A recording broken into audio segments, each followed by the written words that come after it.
విజయవాడలో ఒక 3 BHK లేదా 4 BHK ఫ్లాట్ చూస్తున్నారా? అయితే ఇది బందర్ రోడ్ కి దగ్గరగా ఒక మంచి ప్లెజెంట్ లొకేషన్ లో సేల్ కి వచ్చిన gated community project.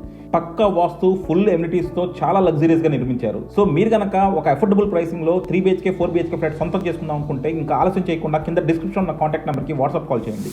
Welcome to icon politics. గత వారం రోజుల నుంచి ఒక వివాదాస్పద విషయం నడుస్తుంది. అది మనందరికీ తెలిసిన విషయమే. అలాగే గత 40 సంవత్సరాల నుంచి కూడా తిరుపతిలో ఆచారంగా వస్తున్న డిక్లరేషన్ ఇష్యూ. ఎవరైనా అన్య మతస్థులు ఎవరైనా స్వామివారిని దర్శించుకోవాలి అని వస్తే గనక ఖచ్చితంగా డిక్లరేషన్ లెటర్, అంటే గతంలో సోనియా గాంధీ లాంటి అంత పొజిషన్ లో ఉన్న నాయకులు కూడా అంటే డిక్లరేషన్ తీసుకొనే తిరుపతిలో స్వామివారి దర్శనం చేసుకున్నారు. కానీ ఎప్పుడైతే వైసీపీ ప్రభుత్వం అధికారంలోకి వచ్చిందో అప్పటి నుంచి ఈ పద్ధతిని అంతా రూపు మారిపోయిందనమాట. అంటే అది ఇంకా అసలు ఆచరణలోనే లేదు, వాళ్ళు తీసేశారు ఈ పద్ధతిని.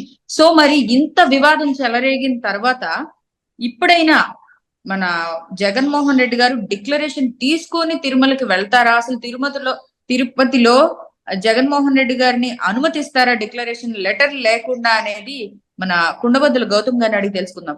నమస్తే గౌతమ్ గారు. నమస్తే అండి. సార్, చూస్తున్నారు కదా సార్, రేపు తిరుపతి వెళ్ళనున్నట్లు జగన్మోహన్ రెడ్డి ప్రకటించిన విషయం అందరికీ తెలిసిందే. సో రేపైనా సరే, ఇంత జరిగిన తర్వాత అయినా సరే డిక్లరేషన్ అనేది తీసుకొని వెళ్తారంటారా? ఏమో డౌటే, డిక్లరేషన్ ఇస్తారా లేదా అనేది మనం ఇప్పుడు డౌట్ కిందనే చూడాలి. ఎందుకంటే గత 5 సంవత్సరాల్లో ఆయన ఎప్పుడు తిరుమల వెళ్ళినా కూడా డిక్లరేషన్ ఇవ్వలేదు. ఆ డిక్లరేషన్ ఫామ్ అవుతుందనే విషయాన్ని కూడా విస్మరించినట్టుగా కనపడింది. కాకపోతే మరి ఈసారి ఇప్పుడు జరుగుతున్న ఈ ఎంత పెద్ద గొడవ మధ్యలో ఇప్పుడు ఆయన తిరుమల తిరుపతి దేవస్థానంలో స్వామివారిని దర్శించుకుంటానికి వెళ్తున్నాడు అని అంటే ఆయన అన్య మతస్థుడు కాబట్టి డిక్లరేషన్ ఇవ్వాల్సిన అవసరం ఉంది అనేది ఇప్పుడు మళ్ళీ తెరపైకి వచ్చింది.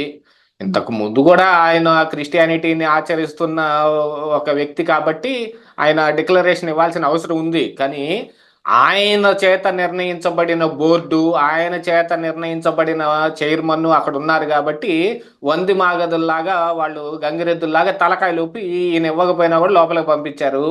ఆ రోజు ఎవరైనా ప్రశ్నించే వాళ్ళు ఉంటే మీడియాని కానీ మనలాంటి ఔత్సాహిక జర్నలిస్టులను కానీ ఎవరిని వాళ్ళు పట్టించుకున్న పాపాన్ని పోలేదు. ఏదన్నా గట్టిగా అడిగినా కూడా కేసులు పెట్టి నోళ్లు నొక్కేశారు, మూయించి అవతల పాడేశారు. కానీ ఈసారి మాత్రం అనేక గొడవల మధ్య ఇప్పుడు జగన్మోహన్ రెడ్డి వెళ్తూ ఉంటే డిక్లరేషన్ అనేది మాత్రం తెరపైకి రావాల్సిన అంశమే.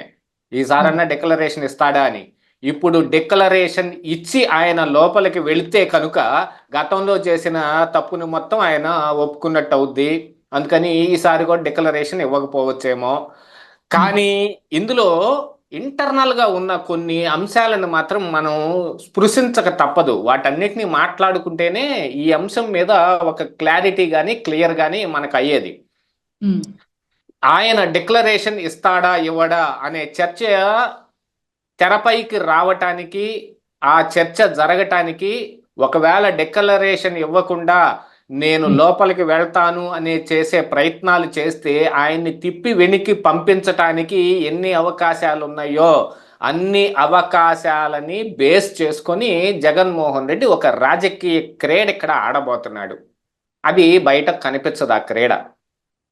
ఇందులో అంతా రాజకీయ మిళితం అయిపోయింది కాబట్టి రెండింటిని విడదీయలేకపోతున్నాం. ధార్మిక సంస్థల్లో ఒక దర్శనానికి వెళ్ళే ఒక ఎమ్మెల్యేనో లేదు ఎక్స్ సీఎంనో అనే కోణంలో చూడాలా, లేకపోతే క్రిస్టియన్ అనే కోణంలో చూడాలా? ఇక్కడ రాజకీయ సమ్మేళనం చేసి ఈ తిరుపతి లడ్డు విషయంలో జరిగిన కల్తీ నెయ్యి మీద జరుగుతున్న గోలను మొత్తం సైడ్ ట్రాక్ పట్టించడానికి ఈయన ఏదైనా కొన్ని ఉద్దేశాలు పెట్టుకొని వెళ్తున్నాడా అనే దాంట్లో ఖచ్చితంగా చర్చ జరగాల్సిందే. ఈ కల్తీ నెయ్యి వివాదాన్ని పక్కకు తప్పించటం కోసం అంటే ఆయన జగన్మోహన్ రెడ్డి చెబుతాడు ఈ డైవర్షన్ పాలిటిక్స్ అని. ఇలాంటి డైవర్షన్ పాలిటిక్స్ చేయటం కోసం ఆల్రెడీ జగన్మోహన్ రెడ్డి తాలూకు మనుషులు బయలుదేరిపోయారు. మొన్న అనంతపురంలో ఒక రథం తగలబడింది. దాని తాలూకు కారణం ఎవరై ఉన్నారు అనేది మొత్తం బయటకు తీస్తే అది వైఎస్ఆర్ కాంగ్రెస్ పార్టీ సింపథైజర్ అనే విషయం తేలింది. ఇవన్నీ ఎందుకు చేస్తున్నారు, ఏ ఉద్దేశంతో జరుగుతున్నాయి? గతంలో కూడా ఆలయాల పైన ఎన్నో రకాలైన దాడులు జరిగాయి. రాముల వారి విగ్రహానికి తల నరికేసి కోనేట్లో పడేయటం కానివ్వండి, అంతర్వేది రథం తగలబట్టడం కానివ్వండి, ఇంకా చాలా రకాలైన దాడులు జరిగాయి. ఆ రోజున ఎవరూ పట్టించుకోలేదు, కానీ ఈ రోజున పట్టించుకోవాల్సిన అవసరం వచ్చింది. ఎందుకంటే ఇది ఒక రాజకీయ కోణంలో దీన్ని మలుపు తిప్పే ప్రయత్నం చేయటానికి ఇప్పుడు అత్యవసరమైన పరిస్థితుల్లో జగన్మోహన్ రెడ్డి ఉన్నాడు. ఆయన మీద ముప్పేట దాడి జరుగుతుంది. ఒకవైపు మద్యం కుంభకోణం, మరొక వైపు ఇసుక కుంభకోణం, ఆ తరువాత ఈ తెరపైకి వచ్చిన ఈ లడ్డూల కల్తీ నెయ్యి వివాదం, వీటన్నిటితో పాటుగా ఆ పార్టీయే పెద్ద సంక్షోభంలోకి వచ్చింది. నిన్న ఆర్ కృష్ణయ్య సైతం ఎక్కడో తెలంగాణ నుంచి ఒక బీసీ నాయకుడిని తీసుకొచ్చి ఆంధ్రప్రదేశ్ రాష్ట్రం నుంచి రాజ్యసభ కల్లా పంపిస్తే పుసుక్కుమని ఈయన రాజీనామా చేసేసి కూర్చొని వేరే పార్టీలోకి వెళ్ళడానికి సిద్ధపడ్డాడు. అంటే ఏంటి దాని అర్థం? సంక్షోభంని నుంచి తట్టుకోవడానికి ఆల్రెడీ బాలినేని శ్రీనివాసరెడ్డి కావచ్చు, లేకపోతే ఉదయ్ భాను కావచ్చు, ఇత్యాదులు చాలా మంది ఉన్నారు. ఇప్పుడు ఈ వైఎస్ఆర్ కాంగ్రెస్ పార్టీని వీడి కూటమిలోకి చేరే ప్రయత్నాలు చేస్తా ఉన్నారు. టీడీపీలోకి వెళ్ళలేని పరిస్థితులు ఉంటే జనసేనలోకి వెళ్తున్నారు, జనసేనలోకి వెళ్ళలేని పరిస్థితులు ఉంటే బీజేపీలోకి వెళ్తున్నారు. ఇంతే కాకుండా ఆల్రెడీ మున్సిపాలిటీల్లో కూడా మేజర్ కౌన్సిలర్లు కానీ వీళ్ళందరూ కానీ ఇప్పుడు కూటమి వైపుగా మొగ్గు చూపటం ఉన్నట్టుండి, ఇదిగో ఒకరోజు తెరపైకి వస్తుంది. మొన్న ఒంగోలులో జరిగింది, నిన్న వైజాగ్లో జరిగింది, మొన్న రాజమండ్రిలో జరిగింది అని ఇలా వరుసగా తెరపైకి వస్తున్నాయి. అంటే పార్టీ ఒక పెద్ద సంక్షోభంలోకి వెళ్ళబోతోంది. ఆ వెళ్తున్న సంక్షోభాన్ని ఆపటం కోసం, లేదు ఆ డైవర్సిటీ చేయటం కోసం జగన్మోహన్ రెడ్డి అనేక రకాలైన ప్రయత్నాలు చేస్తాడు. అది మాత్రం మనకు ఖచ్చితంగా తెలుస్తూ ఉంది. అందులో ఒక భాగంగా ఇప్పుడు ఈ తిరుమల తిరుపతి దేవస్థానంలో స్వామివారి దర్శనానికి వస్తున్నాడా అనే అనుమానాలు కూడా ఇక్కడ మనం ఒకసారి పరిశీలించుకోవాల్సిన అవసరం ఉంది. స్వామివారి మీద అంత భక్తి శ్రద్ధలు ఉంటే అసలు ఈ నెయ్యి కల్తీ జరిగేది కాదు.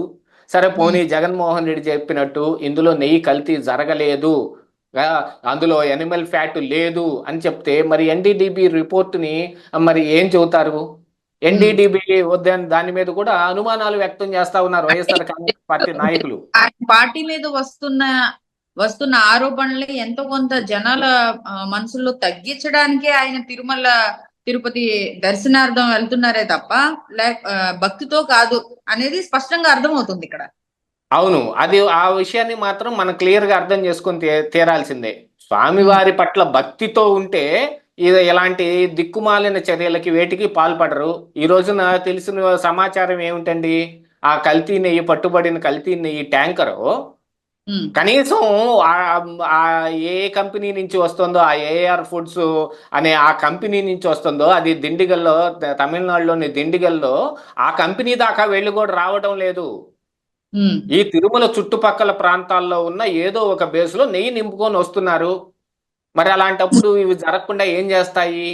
ఆ విషయాలు కూడా అన్నిటినీ పట్టించుకోవాలి. ఇప్పుడు ఆయన పార్టీలో వస్తున్న సంక్షోభం కానీ ఇప్పుడు ఆయన్ని న్యాయస్థానాల్లోనో కోర్టుల్లోనో నిలబెట్టే అవకాశం చాలా దూరంలోనే ఉంది.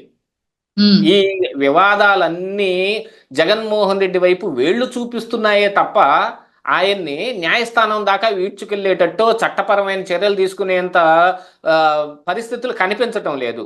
ఎక్కడో ఒక చోట ఎవరో ఒకరిని బలిపశువుని చేసి జగన్మోహన్ రెడ్డి నోటి మాటతోటి ఆ పనులన్నీ చేపించాడు. ఇప్పుడు ఏదైనా మధ్య కుంభకోణంలో ఒక అంశం బయటకు వచ్చింది అనుకోండి, మేజర్గా ఇరుక్కుపోయేది దానికి ఇంతకు ముందు ఉన్న వాసుదేవరెడ్డి ఇరుక్కుపోతాడు. మైనింగ్ అంశం వచ్చింది అనుకోండి, దానికి ఉన్న వెంకటరెడ్డి ఇరుక్కుపోతాడు.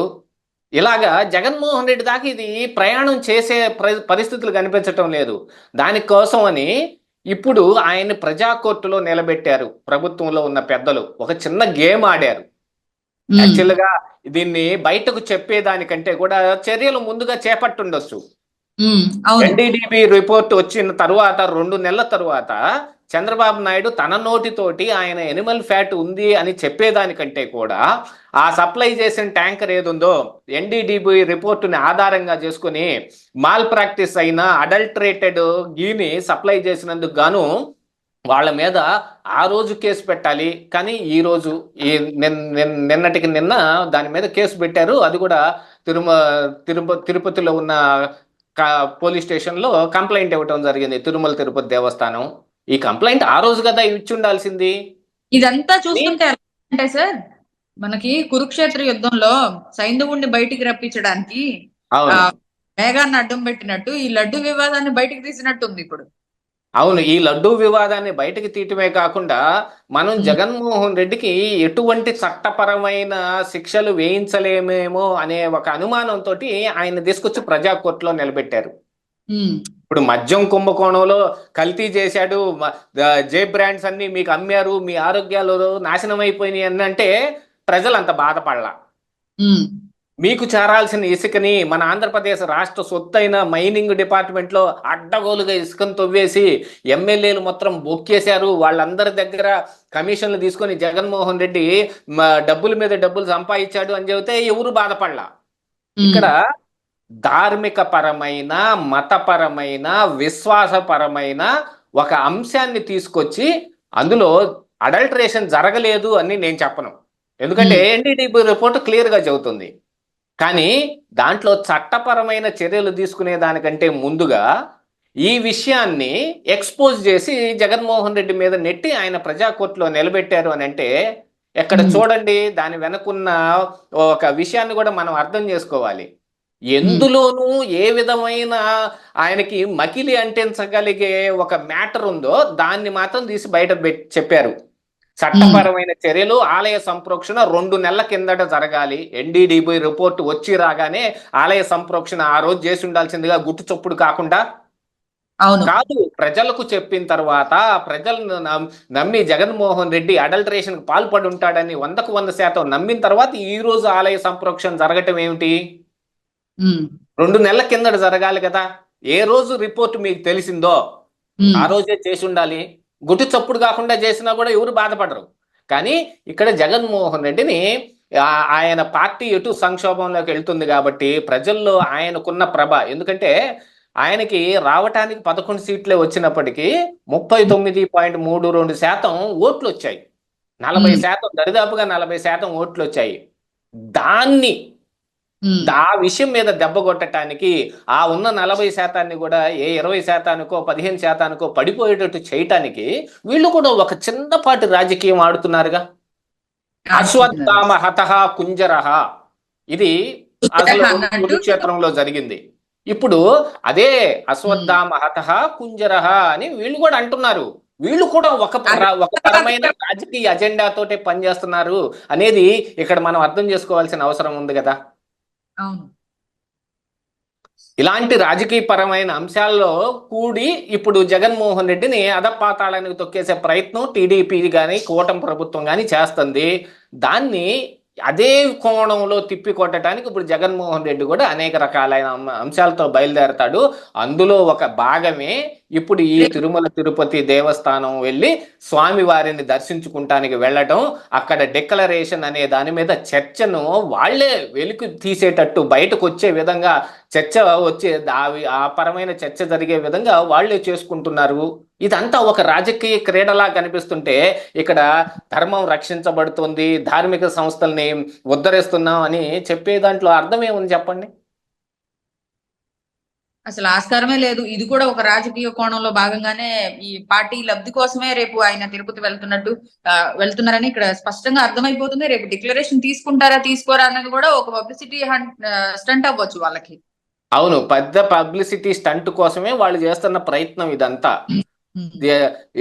ఇదేంటంటే ఒక రాజకీయ చదరంగంలో ఏనుగు, గుర్రం, రాజు, మంత్రి అన్ని జగన్మోహన్ రెడ్డే.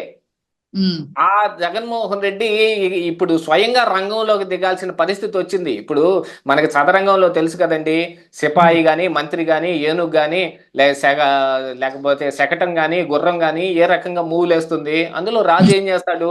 ఒక్క అడుగు అటు, ఒక్క అడుగు ఇటు, ఒకటే చక్కర, ఒక ఉమ్, చక్కరలోకే మారగలుగుతాడు. కానీ మంత్రి ఏ మూలకైనా వెళ్ళిపోతాడు. శకటం ఆ, ఏ మూలకైనా మూలలు చూసుకొని వెళ్తుంది. ఏనుగు స్ట్రైట్ గా ఎక్కడికైనా వెళ్తుంది.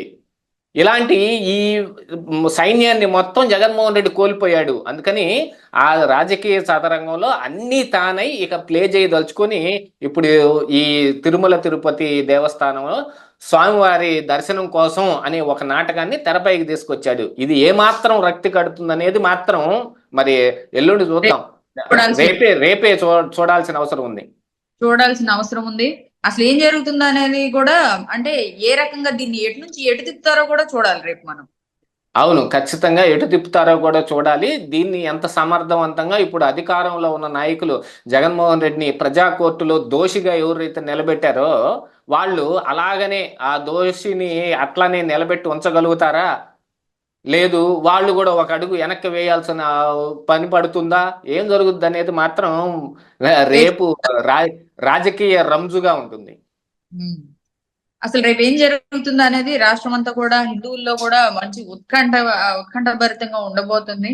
దీన్ని అసలు ఏ పార్టీ ఏ విధంగా పరిష్కరిస్తుంది, ఏ విధంగా చూస్తుంది అనేది కూడా రేపు తేటతెల్లం అవ్వబోతుంది. దీని మీద మీ అమూల్యమైన స్పందన తెలియజేసినందుకు థ్యాంక్ యూ సార్.